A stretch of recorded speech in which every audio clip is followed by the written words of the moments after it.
go and play in the social area and continue playing, okay? Please don't stop playing. But if you want to listen also, you can sit here and listen. Okay, inshallah. It's going to take about 30 minutes for us to sit here and inshallah ta'ala. So alhamdulillah. والصلاة والسلام على رسول الله وعلى آله وصحبه ومن أما بعد. We're going to continue abiyat in Seerah of Ashraf al-Wara, Muhammad ibn Abdullah sallallahu alayhi wa sallam. And I think we reach all the way to the hijrah, the process of the hijrah. And we said that. And we talked about when the Prophet ﷺ left his house with As-Siddiq radiallahu anhu. They went to the cave, and Asma was bringing them also food.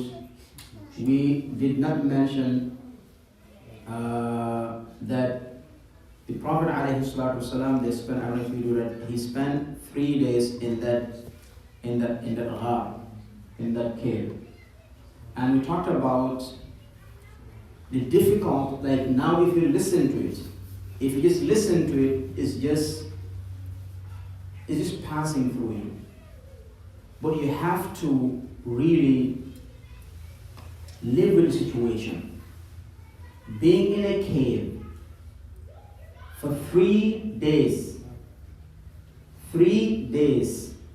being in a cave, hiding. That is a cave, is not, it's a cave. You don't have a bed there. You don't have anything that can make you comfortable there. You don't even have enough oxygen in there. You don't have even restroom there. You don't have water in there.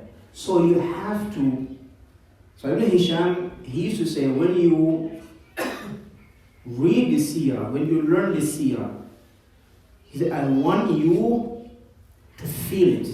I want you to feel it. Not just like any other story, but you have to feel it. So today, why the Prophet ﷺ was making hijrah? There's a question. How difficult it was for the Prophet ﷺ to escape from Mecca? It's a question. How difficult it was for the Prophet ﷺ to stay in the cave for 3 days? It's a question. That's for the Prophet ﷺ. But also his helper, his right hand, how prepared he was to sacrifice his life and everything for the deen of Allah subhanahu wa ta'ala. So these are questions that when you ask them, you see the real difficulties in the hijrah of the Prophet ﷺ. And the real sacrifice of the Prophet ﷺ for the deen. He left his home, he left his children. Don't think that he was going alone. He left his children, ﷺ. He left his wife in Mecca. He left his home in Mecca. Likewise, it was not just going, but you're going and what happened to you, what's going to happen to you. You left young girls behind you. That itself is tough. The girls that you love, you don't know exactly what's going to happen to them. And you don't know exactly what's going to happen where you're going. On your way, what's going to happen, you don't know that. All these things were going through the mind of the Prophet ﷺ. Bashar. He was a human being. But then he went for the deen of Allah subhanahu wa ta'ala, and he sacrificed everything for the deen of Allah subhanahu wa ta'ala. فلذلك, everybody should sometimes see themselves doing something that is, we don't want you to hurt yourself, but you feel real pain sometimes for the deen of Allah subhanahu wa ta'ala. It can be little, but it can be something that's difficult to do it for the sake of Allah subhanahu wa ta'ala. So then we talk about the thing. This is the question that Hisham want you to feel about this seerah of the Prophet ﷺ. Then you come to the story, the nature of this story. Then you bring all the details. So when he left, he was in the cave. He passed it, right? He was in the cave, but one thing happened. Quraysh, they gave a price for 200 camels. As you call them, right? 200 camels, from the best camels. If a person brings the Prophet ﷺ, they call it ala ra'sihi, which means if a person brings the Prophet ﷺ dead or alive, you will receive this price, which is 200 camels. I think Quraysh, they made a big mistake. I think if that was me and you, it's going to be hard to forgive Quraysh. Like they put 200 camels for him to die. That's the reason also Ibn Hisham wants you to know exactly what happened to the Prophet when he was standing in Fath Makkah and told the Quraysh, Idhabu, I forgive you. You have to know exactly what they did to him. What are the things, the terrible things that they did to the Prophet? Then you understand the magnitude of when he said, Idhabu, go, I forgive you. It was not easy. It wasn't just a pinch. No. It was not just he looked at it or he said bad. No. This was real things to take his life, to end his da'wah, to condemn his revelation on this earth. The revelation of Allah subhanahu wa ta'ala upon it on this earth, they want that to end. So it was something. So when they did that, there's a guy that if I mention him, you will know him. There's a lot of riwayat that are not authentic about him. Suraqah ibn Malik, you all know him. So Suraqah, he was known, he was a night hunter. You know, night hunters, I don't know, maybe. They know how to get things done. It's dark, right?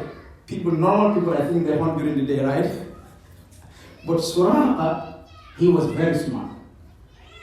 And Suraqah, he said, I want to be wealthy.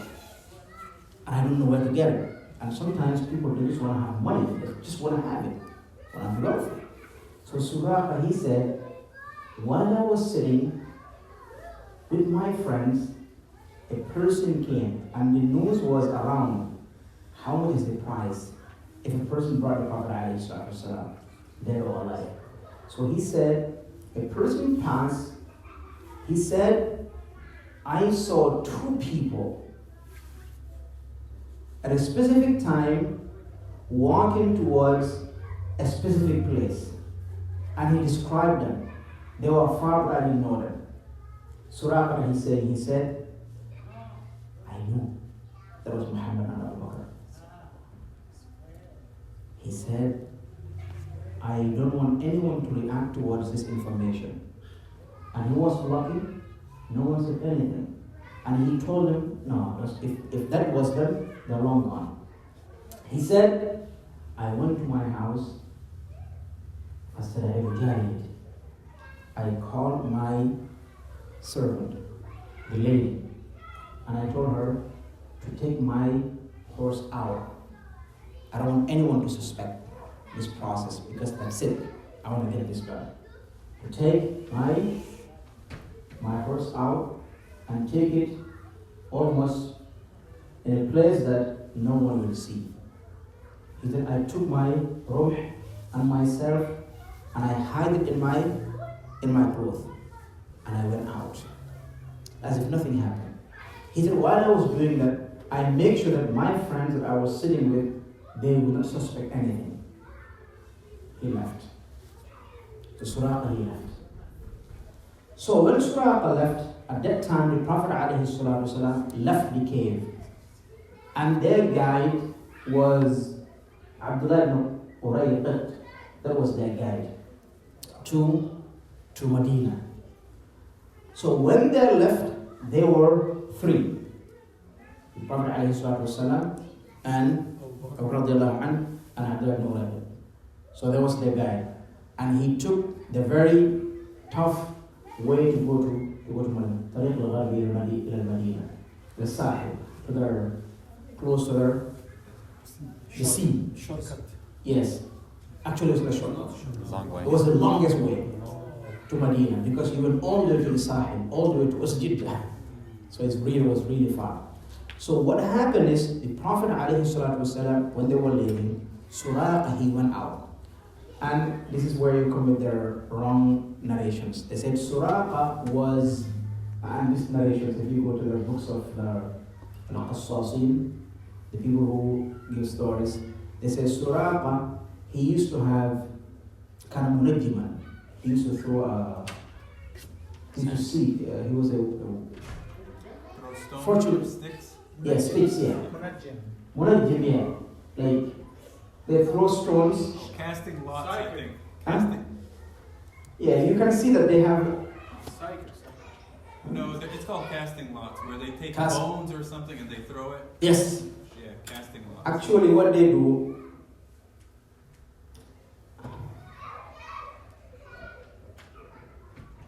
Okay, I'm not going to say.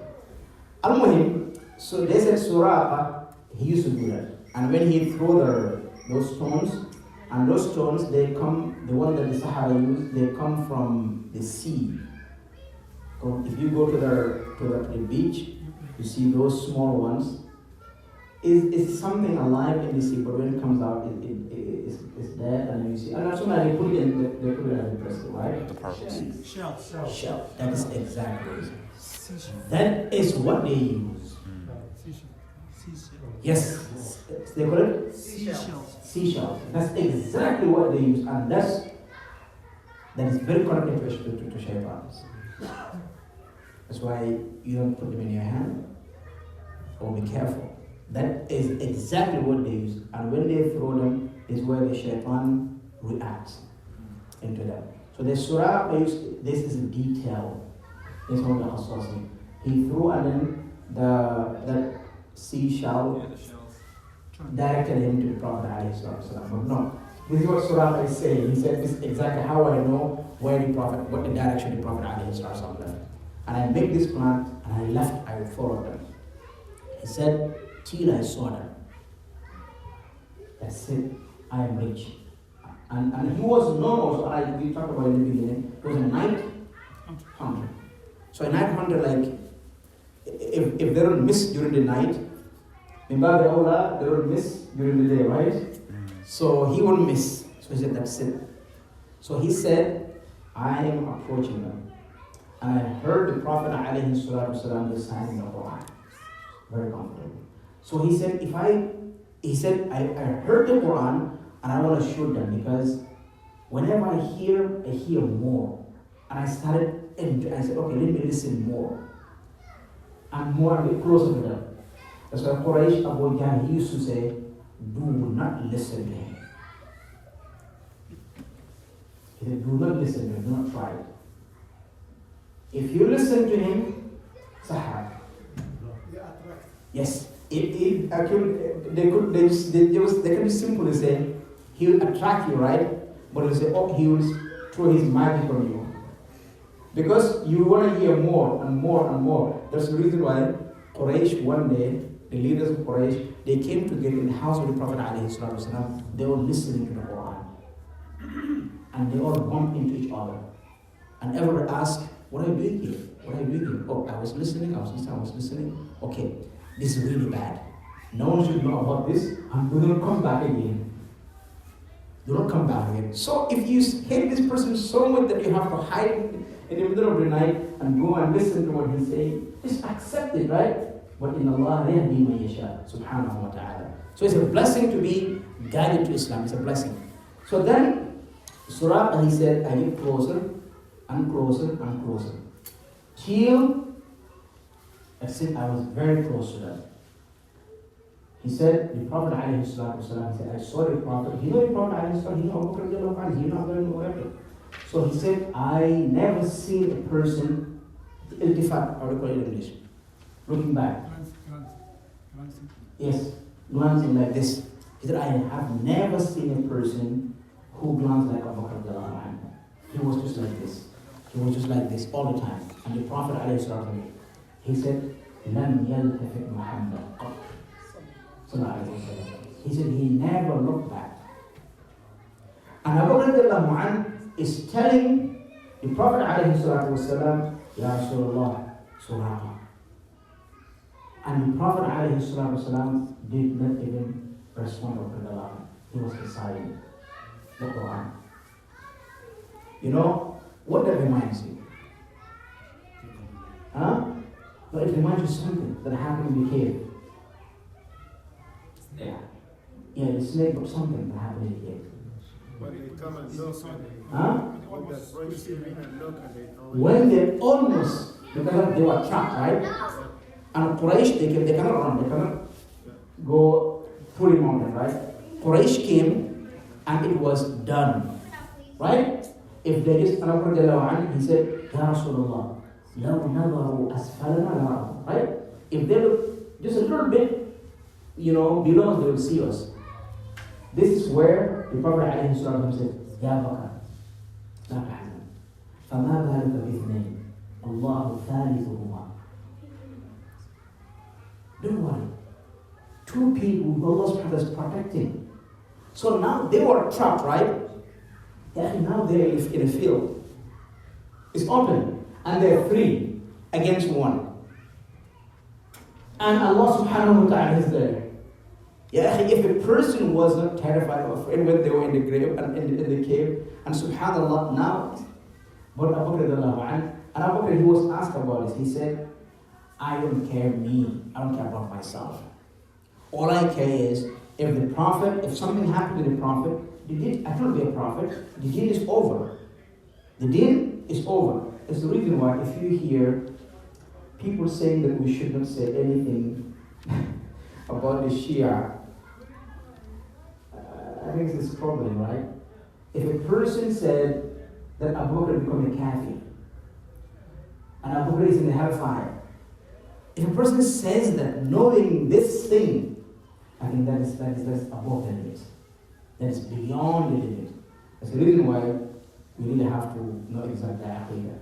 So then Surah, I said, I get close to the Quran, then I listen to the Quran. He said, I listen to the Quran, he said, I compare. Between what I'm hearing is so enjoyable. But then, the $2 million. The 2 million, the camel, the 200 camels. Right? Yes. So now, he said, inside me, I really want to continue hearing. But on the other side of me, I want to be wealthy because it's one of my dreams. And it's right there. It's right there. So here it comes to an-nafsul al-amara bisu. The soul within you, there are two conflicting bodies within you. One is encouraged to do bad, and one is, an-nafs al-lawwama, right? And al-mutma'inna. But here I think the lawwama and they said, in al-ilm they said, there are three souls. There are three parts of the soul. One is al-lawwama mutma'inna and amara bisu. He said, if you are so weak, for these two to come together against the other one, man, you're done. Whatever you do, the other nafs is blaming you. You know how difficult it is to be blamed? Always to be blamed. Itab, long. Actually, if you're doing that to your kids, they may run away from you, right? So long it's not something that pleases the heart, right? So if that soul and the other soul come together, the one that Amara, if they come together against Al-Mutma'inna, you're done. You're done. So Surah at this point, I think all his focus was, I want the money. That's the reason why Allah prohibits something. For you to get it. If you try to get it, that's what they call tama', صح? Tama' is greed.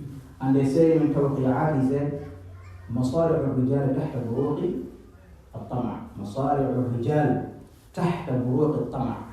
Tawqiyat, philosophy. What kills most men is greediness. Most men's destiny is under the throat of greediness. Sallallahu Alaihi Wasallam. Yes. Keep going. Till you just want to catch something. And before he cut it was over.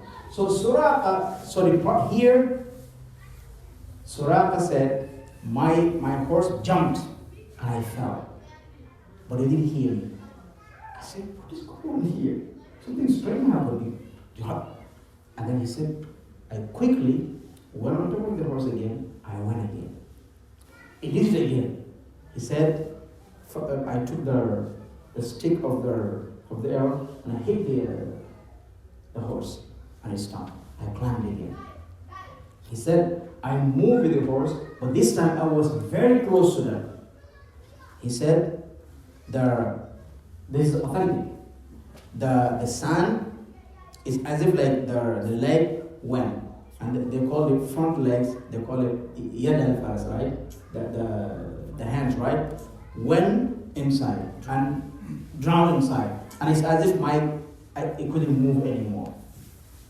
He said, I used to know exactly what's going on now. He said, فَعَلِمْتُ أَنَّ مُحَمَّدَ عَلَيَّ. Who told him? He said, I knew he made a dua on me. Now we have to negotiate. So he told the Prophet, and the Prophet stopped. And the Prophet, in his, they call it, Sunnah al-Jibiliyah, in his nature, he used not to look like this back. No. That's one of his nature, sallallahu alaihi wasallam. If he wants to look back, he will turn around and talk to you. But not like this. No. Not in his nature. So he turned around with the camel, with his ride, sallallahu alaihi wasallam. Because there's a big dispute between was a horse or a camel. So he just so he turned around, he said, Surah. And Abu Bakr was telling him Surah. He said, tell whatever happened to leave me alone. I will go back. He said, are you sure? He said, yes, I will be back. And the Prophet turned around again. And he was free. He moved again. You see? Tamam. What is moving? It wasn't hatred. No. He did not move towards the Prophet because of, to hate him. It was because the money. He wanted to be a hitman to get his money and he's gone. That's all he wants to do, right? And he moved again. And that was me and you. I'm out of here. But he moved again towards him. The same thing happened again. So Surah is telling us that I knew that he made a dua against me. But his stomach was so high. He went, and that happened 3 times. So there is a narration that is authentic, it's Mawdur, that the Prophet told him about the throne of Kisra. That is Mawdur, that's not authentic. But what happened? He made a deal with the Prophet ﷺ. He told the Prophet, this is the last chance. I will not follow you anymore. Not just I will not follow you, I will be telling everybody. I round all this area and no one is here to be found. So, they made a ahad. Surah and the Prophet ﷺ, they made a ahad. But within that ahad, it was nothing that the Prophet told Surah that we will conquer Kisra and flows and will give you the throne and all those things. No. Surah became Muslim later on. But nothing really happened. So Surah, he told the Prophet, he said, I will write a mithaq. And this mithaq was brought, he brought this mithaq when he was making hijrah to Medina. That he will be protecting the path of the Prophet to Medina. But also, if the Prophet had victory, become famous, let him consider him. Whatever he did, he will be forgiven and he will be given amnesty, right? Yes. He did. And they wrote the agreement. And he went back. So a minute he was the one who will kill him, right? And the next minute, he is the one who's protecting. And he went back, and the Prophet was leaving. One narration that has, some authentication in it, they said Suraq and his horse, they started wiping the footsteps of the direction of the Prophet. They started doing that. So, a moment he was the one who wanted the Prophet to be killed, right? Because of money. And the next thing, the Prophet didn't give him any money, right? But now he is back and protecting the Prophet. So he said, I went a little bit and I saw a group of young people from Makkah, Shubban Makkah. And I know if they keep going, they may see him. I told them, An akfikum or kafaytukum hadhihi al-jihad. He said, you know me, right? I'm a night hunter. This area, you're just gonna waste your time. Nothing is here. I went all this area. And of course they know him. They all went back. And he started bringing people. Hey, that area, I went there. You go back. I went there. Go back. So this is how he brought most of the people who went out to search to get the money. So he came back to Makkah. So this is how the Prophet ﷺ continued. One of the things that happened with the Prophet ﷺ, as you know, between Makkah and Medina, is not a close place. It's and the route that they took was not just a direct route. It was not like just the normal route. Even the normal route that they used to take, the route of the Hajj, which people do nowadays. You go, and now they have like a person who does it in New York now. You want to go for Hajj. The Hajj with the route of the Prophet ﷺ is going to be walking from Medina to Makkah, or riding camel from Medina to Makkah. That is tough. Over 400 kilometers. Yes, 400 kilometers. And not just 400 kilometers between here, it's mountains, brothers. Like, even if you are in a bus between Medina and Makkah, you feel so tired. And the funny thing is, I always, Ibn Umar, he said, when we were making the Hajj, we left Medina, and I saw people riding horses, some riding camels, some riding donkeys, and some walking. He said, we never stopped saying, Labbaik Allahumma Labbaik, till everybody lost their voice. Before we reached Makkah, we lost our voices. And I always, for those who will happy with me, we live in the bus. I think me and Abdul Wahid and Ahmed, we did a tough Hajj. We did a Hajj that we should write in history. That's tough. So, but the bus, you will leave Medina, the Hulayfa, everybody is, mashallah, with their, ihram and all those things. And mashallah, the first 30 minutes, Labbaik Allahumma, because I remind him, I tell him, Ibn Umar said, and I actually challenge myself, Ibn Umar said they used to do Labbaik until they reach Makkah, they lost their voices. And mashallah, the first 30 minutes, I said, we got it. Labbaik Allahumma Labbaik, Labbaik la sharika laka Labbaik. And then 15 minutes, wasn't going down. 20 minutes, everybody is asleep. Yeah, everybody is asleep. And it's AC, there's a VIP bus, there's AC that we are sitting, and then you just kept the microphone, you said, Labbaik Allahumma. Yeah, can you, they're sleeping.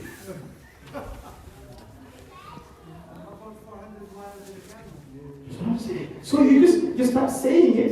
You say, Ya akhi, people are sleeping. La darra wa la dirar.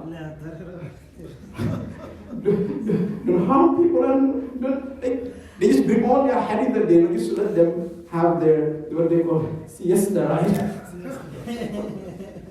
Relax. Wallah. Subhanallah. And I always remind myself, I see how easy it is and how difficult it was. It's as if we are two different creatures. Two different people, right? And we're not different, we're just human beings, right? But subhanallah. And then you reach to Makkah, just to check in the hotel. You have your food, your AC, everything. Just to check in the hotel. If somebody just look at you like differently, you get upset. Even me. I'm their lead. If I look at them different, oh shit, you didn't tell us this. It's very difficult. And you are going to a 5-star hotel. And don't think that is difficult because we're going to go together and see him. We're going to go together and we'll see how you react. Right? We'll see how you react. And one of the things that happened when we were going last time, we decided, the whole group, that we will be in Mina for 3 days. Right? We told them the Prophet, mashallah, everybody excited in this soccer library, right? First, I said, you want to choose. Because I don't want to go there and make some different decisions. We have to choose. So we Zoom someone. No, we're doing what the Prophet did in 3 days. I told myself, okay. We went to Makkah, we went to Mina, and that was not the last one. We were lucky. That's the only VIP hike that I made. And we're in the VIP, close to the Jama'at. We came out the second day. All the groups around us are going home. And they kept saying, we want to go home. I said, well, we agreed. So no, we went home. And I didn't have a bus. We have to go home. And it become like I'm committing a crime. And we agreed. And I had to go to Makkah, find a bus, bring them, and 2 groups. Few people said, we're going to stay. And they said, I am siding with the people who said they want to stay. It was difficult. So it shows that, it's nothing but it shows how much these people sacrificed for their religion. It was how difficult it was. And subhanAllah. And Abu Abdullah's wife, she gave birth in the Hurayfa while going to the Hajj. And she continued. In the path, they left Mecca, she gave birth, and she continued. She asked the Prophet, what I'm going to do. The Prophet said, oh, you give birth now, you go home, stay. No, get ready. Let's go. And they did. She did. She was riding? She was riding. She was riding. They did. They did. We used to have one of the mashayikh used to do a seerah after Fajr. Sometimes he used to be talking about the seerah. He was blind. He died. He used to talk about the seerah. He would get upset. He just get upset and he said, you guys go. I said, what do you do? He's just so frustrated because sometimes it's hard for you to come to because he's one masjid, and sometimes 4 people, sometimes 3 people, he talk about this seerah and all those things. All those 3 years is only al-Mulahas seerah to Mihashad. He talk about him one day, he just get upset and say, you guys go. You don't learn the seerah because you do nothing about it, nothing. And you just get upset. Why are they getting upset? So sometimes, subhanAllah, you live with the situation, you know that, subhanAllah, they did a lot for the sake of Allah subhanahu wa ta'ala. And people who did the most is, of course, our leader, Muhammad sallallahu alayhi wa sallam. Then next to him is Abu Bakr. That's the reason why people who know him when he was elected as a Khalifa, they never dispute about it. They never dispute about it. So this is how the Prophet ﷺ left. There's a lot of details after Surah till the Prophet ﷺ reached to Medina. All the days, inshallah, we will have that next tomorrow, inshallah ta'ala. Any questions?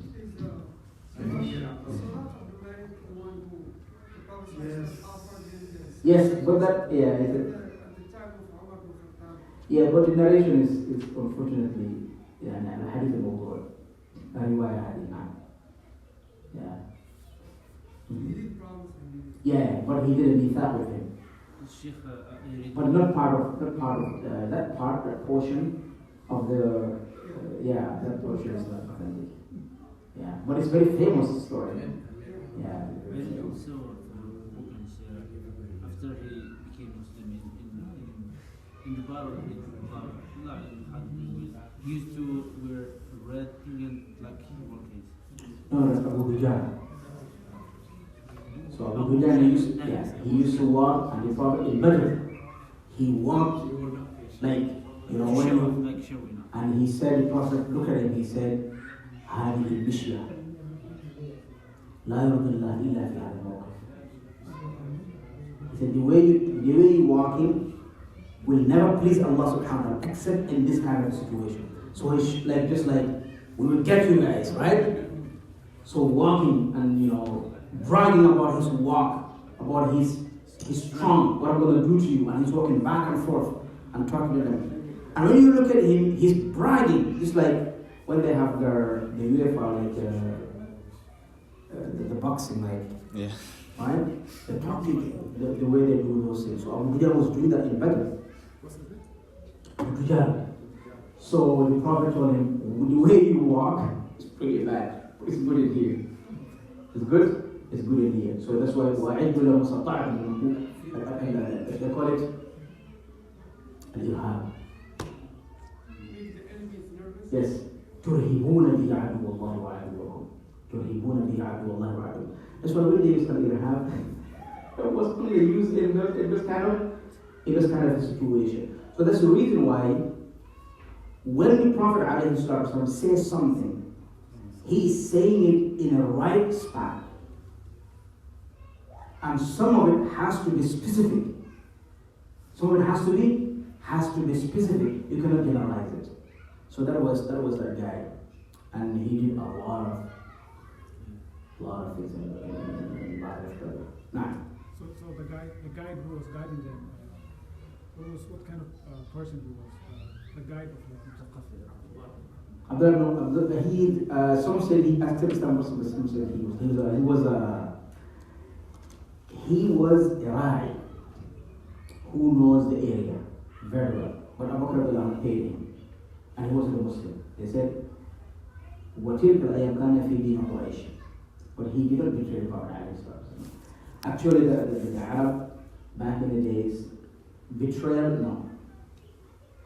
They give you their word, yes. Regardless of what religion, they give you their word, it's done. It's done. So that person wasn't a Muslim, but he was paid, he had really accepted the payment, and he took them. And we will see exactly, he faced a lot of things. But he pushed it in the Prophet with a he pushed them. Because sometimes they will say, that's not, you have to keep going. You have to keep going, because this is what you paid me for. To save you from these people. So I'm doing my job. So it was fair. And he took them, actually he's the one who took them till they reached, but he didn't enter Medina. Till he saw the people welcoming the Prophet, he came back to Mecca and he told this guy, no, Abu Bakr's son.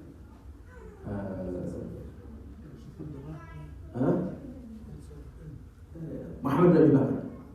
So he took the Prophet ﷺ's, he took Abu Bakr's family back to Medina. So he is the one who came and told the families that they're safe. So but not just wafa, but keeping the promise, is how. And we'll get to that. But Quraysh, they never stopped or even disrespect these two families. Never. For some reason, never. Abu Bakr's family and the Prophet's family after they left. That also was part of their dignity, their honor. Okay, these are the two people that we want. We will see them. The only person who did that very, very, very bad is Abu Jahl. The one who killed Sumayya, Amma's mother. Because it wasn't in their character to react that way. And he did, and he killed her. So that wasn't in that character. So they were very, they actually put their behaviors and, very high. not to put himself low as, but Abu Jahl, he did a lot of bad, really terrible things, you know. And also this guy, Khalaf, Bilal's Umayyah bin Khalaf, Bilal's master. He also went beyond the limits. So these are the people who really did a lot of bad things. These are the people the Prophet called. Allahumma alayka bi Abu Jahl, you know, Ibn Hisham. Allahumma alayka bi this guy, Umayyah bin Khalaf. He called them by names. Alayka bihim.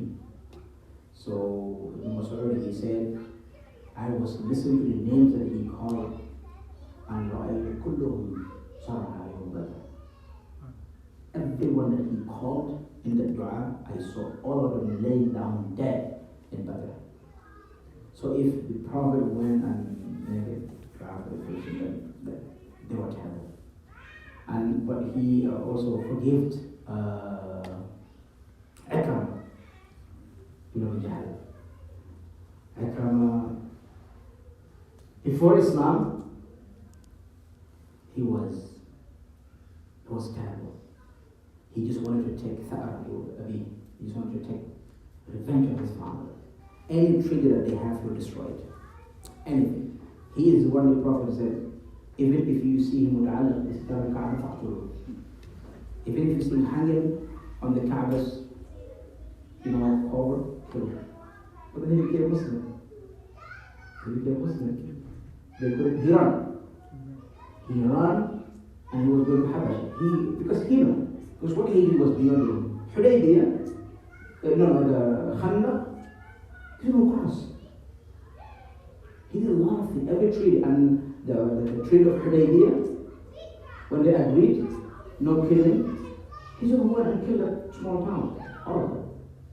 So everything that they do, he would just destroy it. So his wife came and made shafa'ah, said, I'm Ikramah, but forgive him. So the Prophet said, if he killed his heart, I'll forgive him.